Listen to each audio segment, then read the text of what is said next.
If you own a heating, air conditioning business, service business, or anything else that has sales, why do you need to have a Kobayashi Maru type of event when it comes to training your sales team? This is a fantastic question. I'm Scott Bell, coming to you live for HVAC technicians, sales secrets on a perfect day to talk about sales and business, and a fantastic day to talk about you. Coming to you live from San Diego. This video is powered by sellingtechnicians.com. So there is a Star Trek movie where they have this event where they put Captain Kirk through a challenge, and it's the Kobayashi Maru. And it's this big event where there's no winning answer. And one of the things that I have seen going from company to company organizations is most companies do not prepare well enough for difficult events. So what ends up happening is salespeople get thrown for a loop, and then that leads to another bad sales call, which leads to another bad sales call, which leads to a sales slump. And so hands down, you should figure out the most difficult and challenging situations to put your salespeople through that you can, and then map and script this out. So you could take 2, 3, or 4 hours. This is not meant to be like a 1-hour event. This is meant to be the thing that tries and pushes salespeople to their limits. There's a couple of things that you need to know about putting one of these events together. One, it should be done to help them, not to hurt them. It should be done as a way to foster, here are some strategies, ideas, beliefs, talents, tactics, whatever you want to call them, to get them to the next level. 2, you're going to have somebody with a good, strong personality manage this event. It can't just be hope and prayer that this works. Like you're going to have to outline and put some of this together. So beforehand, you're going to have to think of what the person's going to go through. Now, if you have 5 salespeople in your team, you're going to have to come up with 5 different tough situations, preferably like 15 or 20. The good news is for this is if you've been around any type of sales, you've got a sales manager that's been in sales or a lead salesperson who's been around for a long time, you ask them, what's the toughest sales situation that you've been in? You can even take a poll in your industry. And then what you do is you build out your training from there. Now, the goal is not to always win. The goal is to be uncomfortable in any given situation. The goal is to figure out how difficult situations treat people and what they do under pressure and what they do under stress. And a couple of things that you're going to want to do is you're going to want to set up a couple of video cameras.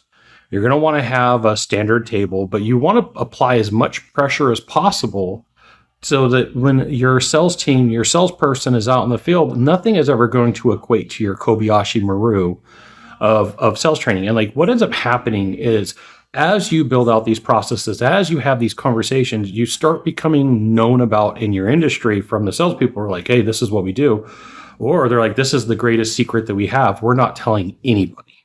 So here's the thing. If you want to be better at sales, you want to be good at what you do, you should absolutely join my email publication, HVACtechsecrets.com. I'll give you the goods, not in the Facebook group, not in the YouTube channel, which means private coaching, private training, discounted coaching, discounted training. It's an email publication. And occasionally I try to sell you stuff. I'm a sales dude. As you plan out one of these events, it'll probably take you a couple of hours to go through and say, hey, here is my outline. Here's what I want to do. You're going to take the sales team through the process. Once one salesperson goes, you're going to break down and say, hey, what did you see? What was going on in that sales call that you liked? Start with what went right. And then what's something that you could have done better? Now, here are the list of things that you should be looking for. The reaction to objections, right? There's like a 3-second window when somebody reacts, and there's some body language, there's some vocal pitch and tone. There is some statements that they may use. There is also how calm they remain in a given situation. There is also how often they ask questions, because selling isn't telling. So you're going to go through and you're going to mark all of these things and figure out okay, how would I rank my salesperson? What's going on? If somebody's struggling, that's okay. You want them to struggle in role play. You don't want them to struggle with your clients, with your paid leads, with your referrals. So it's a coaching process. It's not meant to beat people down. And then at the end, you have a really good lunch at the end. You bring in snacks at the end. You do something that's really cool to wrap the session up. You do something that people are like, hey, I know that this was supposed to be hard. So if this was me, I'd probably do it on a Tuesday at 10 a.m. I'd say, hey, for 2 hours, what we're going to do is role play. So everybody's going to come in, and then I'm going to unveil the master plan. Hey, heads up, here's the situation. We're going to be doing some role play. We're going to give you the scenario. And then what we want you to do is respond and show us what you do. Then you're going to have them go. Then you have the team answer and say like, hey, here's what I liked. Here's what I thought went fantastic. Here's what I saw challenges are. And then congratulate them. Hey, good job. Like, it's tough. It's meant to be tough on purpose. It's meant to test every bit of capability that you have. So putting one of these events together the first time is probably going to take you a couple hours. The second time is probably not going to be as many. It's going to get faster and faster with each evolution. There you go. Got one of three things to do from here. Just one of three. Find the subscribe button. Click on it. Every time I send out a video, you'll get an update. 2, hit follow. 3, share this video with a friend. We'll see you soon. Thanks for watching.